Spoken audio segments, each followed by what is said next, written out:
காஞ்சிபுரம் மாவட்டத்தில் காலாவதியான வாகனத்தால் அதிகாரிகளுக்கும் ஓட்டுநர்களுக்கும் பாதுகாப்பற்ற சூழ்நிலை உள்ளதாக தமிழ்நாடு அரசு துறை ஊர்தி ஓட்டுநர் சங்கம் தெரிவித்துள்ளது. காஞ்சிபுரம் மாவட்ட ஆட்சியர் அலுவலகத்தில் நடைபெற்ற இச்சங்கத்தின் 28வது மாவட்ட பொதுக்குழு கூட்டத்தில் பல்வேறு தீர்மானங்கள் நிறைவேற்றப்பட்டன. மாநில செயற்குழு உறுப்பினர் வேல்முருகன், மாவட்ட தலைவர் சிவசுப்பிரமணியன் ஆகியோர் தலைமையில் நடைபெற்ற கூட்டத்தில் அரசு ஓட்டுநர்கள் பலர் பட்டதாரியாக இருப்பதால் அவர்களுக்கு தகுதியின் அடிப்படையில் பதவி உயர்வு வழங்க வேண்டும், காஞ்சிபுரம் மாவட்டத்தில் காலி பணியிடங்களை உடனடியாக நிறைவேற்ற வேண்டும், பழைய ஓய்வூதிய திட்டத்தை அமல்படுத்த வேண்டும் என்பன உள்ளிட்ட பல கோரிக்கைகள் இக்கூட்டத்தில் தீர்மானங்களாக நிறைவேற்றப்பட்டன.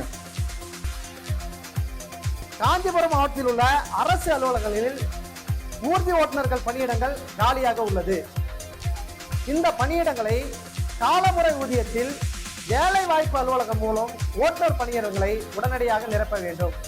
காஞ்சிபுரம் மாவட்டத்தில் பணிபுரியும் அரசு ஓட்டுநர்களுக்கு பயணப்படி டிஏபில் என்கிற பயணப்படி, சீருடை மற்றும் காலணிகள், ரெயின்கோட், மழைக்காலங்களில் ரெயின்கோட் மற்றும் எல்டிசி என்று சொல்லப்படுகின்ற சுற்றுலாப்படி போன்றவைகள் பல்வேறு துறைகளில் வழங்கப்படாமல் உள்ளது.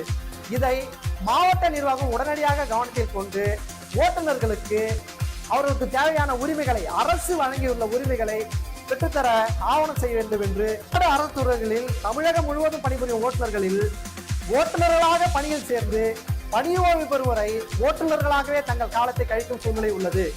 தற்போதைய காலத்தில் படித்த இளைஞர்கள் ஊர்தி ஓட்டுநர் சங்கத்தில் பல்வேறு துறைகளில் ஓட்டுநர்களாக பணிபுரிந்து வருகிறார்கள். அவர்களுடைய கல்வி தகுதி மற்றும் விருப்பத்தின் பேரில் அவர்களுக்கு ஓட்டுநர் பணியிடத்தில் இருந்து பதவி உயர்வு மூலம் கூடுதலாக பதவி உயர்வு வழங்க இந்த கூட்டத்தில் தீர்மானம் நிறைவேற்றப்படுகிறது.